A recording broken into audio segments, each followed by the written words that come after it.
Hello दगड़ियों, नमस्कार। पहला और जयदेव, स्वागत है आपका हमारे एक छोटे से मिनी ब्लॉग में। तो दगड़ियों, यहाँ पे मैं बनाने लग गई थी सिग्यान।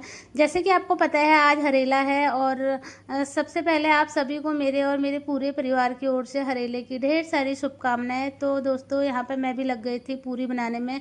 तो मैं आज सुबह सुबह ही पूरी बना रही थी। वैसे मैं अक्सर रात को ही सिग्यान बनाती हूँ, तो मैं आज मेरे बच्चों का कहना था कि मम्मी सुबह ही बना दो करके। फिर मैंने कहा ये भी नाश्ता में पूरी लेके चले जाएंगे करके। तो फिर मैं पूरी और सब्जी मैंने बना दी थी और मैं यहाँ पर पूरी बनाने लग गई थी। उसके बाद मैंने बनाने थे पकौड़ियाँ, क्योंकि मैं रात को मांस भी गाना भूल गई थी। तो नहीं तो मैं बांस की पकौड़ियाँ बनाती हूँ। तो आज मैं बना रही थी आलू और प्याज की पकौड़ियाँ। और फिर मेरे पति ने यहाँ पे बच्चों को भी उठा दिया था सो के। फिर ये लग गए थे मुँह हाथ धो के दूध पीने और दूध और बिस्किट खाने में। उसके बाद ये जाएंगे स्कूल के लिए। जब तक मैं पूरियाँ बना रही थी तब तक मेरे पति यहाँ पे पूजा पाठ कर रहे थे।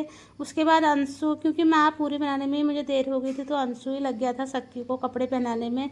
तो मेरे बच्चे भी कितने अच्छे हैं दोस्तों, अपने हाथ से ही कपड़े पहन लेते हैं। और उसके बाद पापा ने यहाँ पे दिया बत्ती करके बच्चों को लग गए थे टीका लगाने में। तो मैं तब तक पूरी बनाने में ही थी, इतनी देर हो गई थी मुझे। और फिर उन्होंने टीका लगाया। उसके बाद मैंने फटाफट पूरी बना के इनके लिए लंच पैक किया। उसके बाद मैं लग गई थी जाने लग गई थी इनको छोड़ने के लिए।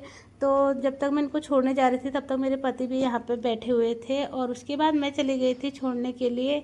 तो सक्की का बैग तो मैं खुद ही ले जा रही थी। अंशु बोला था कि मैं अपने बैग खुद ले जाऊंगा करके। फिर मैं चली गई थी बाहर। बाहर मौसम भी इतना अच्छा हो रखा था। और उसके बाद मैं पहुँच गई थी स्कूल में, और स्कूल में भी भीड़ भाड़ हो रखी थी। उसके बाद मैं आ गई थी घर की ओर। और आज का मौसम हमारे वहाँ कुछ इस तरह का हो रखा है। तो यहाँ पर हमारे वहाँ प्लॉट ऐसे भर रखे हैं।